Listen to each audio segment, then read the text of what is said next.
Bonjour, je suis fort heureux de te retrouver ce matin. Avançons encore dans la lecture et l'étude de la parole. J'ose espérer que tu as toujours le cahier, la pointe, la parole. Chaque jour, tu devrais noter quelque chose que tu retiens, chaque jour.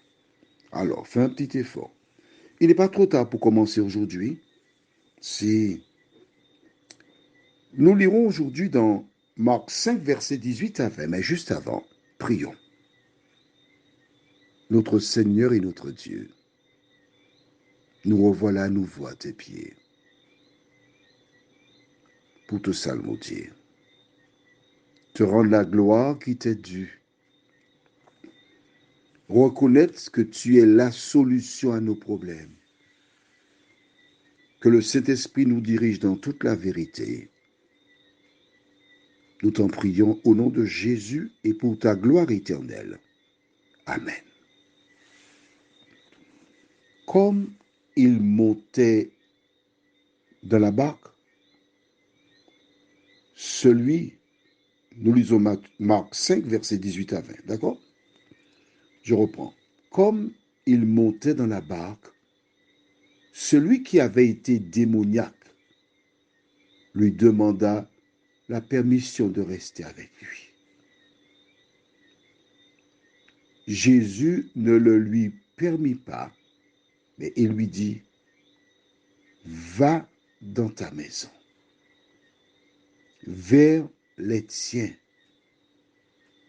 et raconte-leur tout ce que le Seigneur t'a fait et comment il a eu pitié de toi.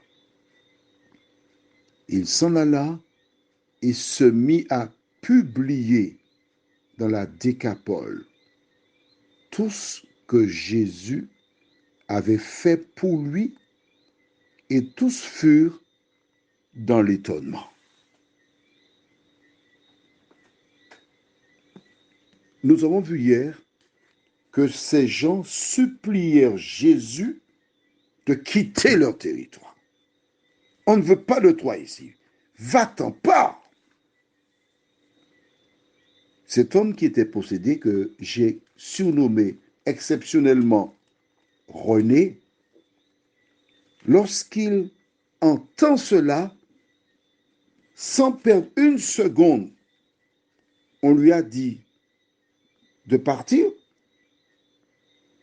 Il fait une seule chose, René. Il décide de partir aussi avec Jésus.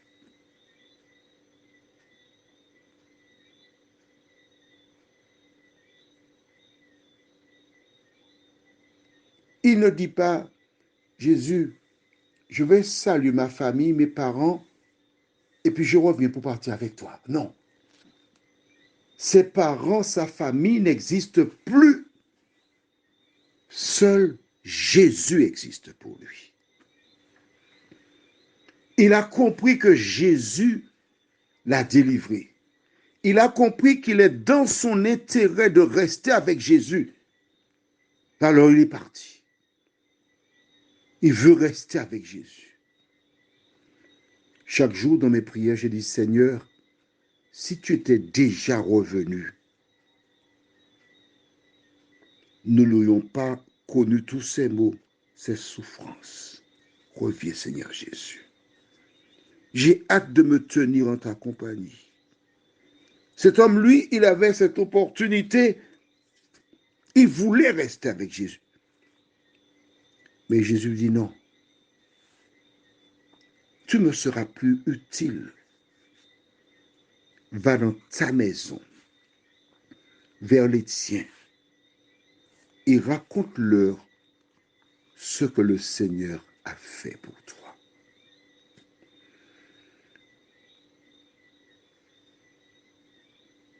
Qu'est-ce que Jésus a fait pour toi? Qu'est-ce que le Seigneur a fait pour toi? Cet homme était possédé. D'accord? L'ennemi le contrôlait.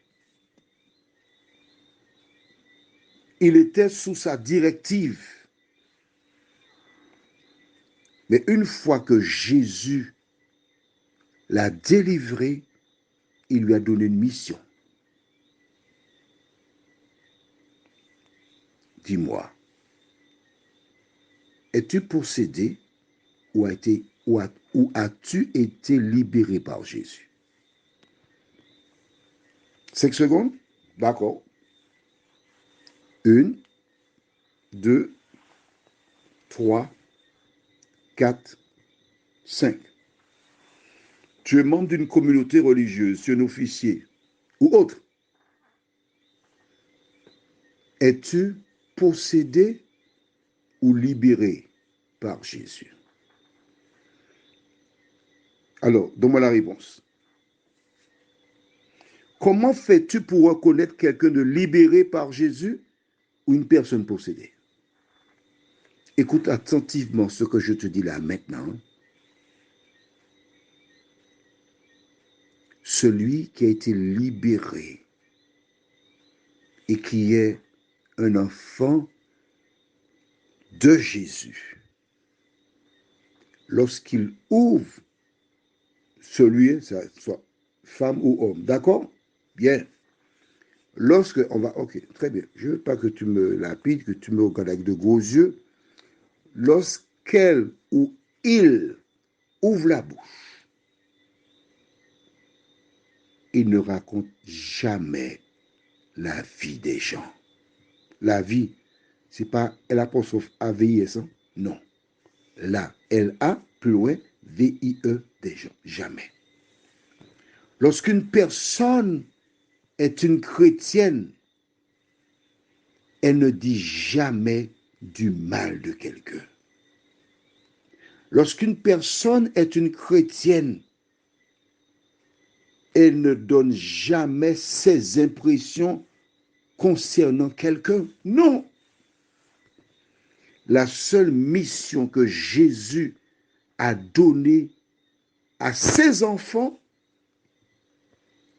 va dans ta maison, vers les tiens, et dis-leur ce que le Seigneur a fait pour toi. Toi qui m'écoutes ce matin, si jusqu'à présent, tu ne faisais pas cela, tu sais quel esprit qui t'animait.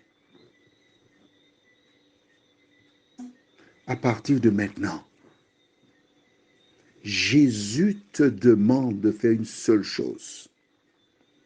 Va dans ta maison, vers les tiens, parents, amis, alliés. Pas pour la vie d'obsèque seulement. Et raconte-leur quoi? Ce que lui, Jésus, a fait dans ta vie. Quel que soit le lieu où tu te trouves, quand des gens racontent des blagues, toi, tu dois dire ce que Jésus a fait pour toi dans ta vie. C'est ça ou c'est pas ça? Si jusqu'à présent tu as fait le contraire, tu ne savais même pas que tu étais possédé.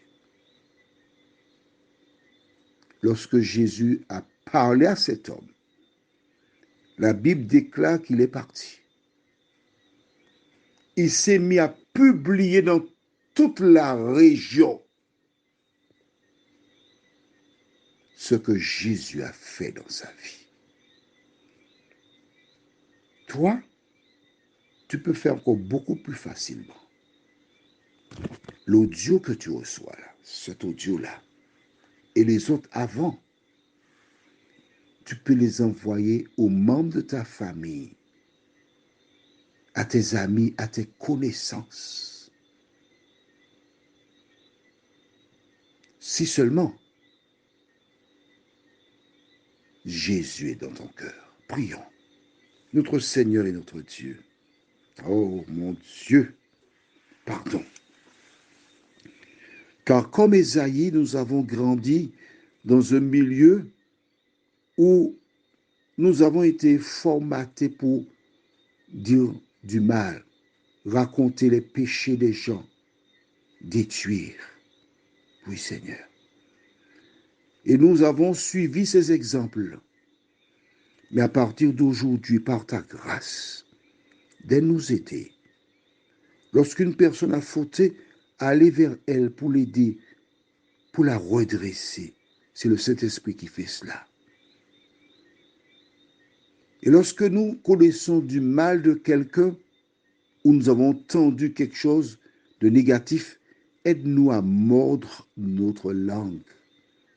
Ne pas répéter cela. Parce que notre corps a été appelé pour louer Dieu et inviter les gens à marcher selon la parole. Merci Seigneur de nous aider dans ce sens, de nous conduire dans toute la vérité encore. Nous t'avons prié au nom de Jésus et pour ta gloire éternelle. Amen. Que l'Éternel continue de te bénir. Et n'oublie pas, ne dis pas du mal des gens. Parle de Jésus, ce qu'il a fait dans ta vie. Et si tu agis ainsi, tu n'as aucune raison d'avoir peur.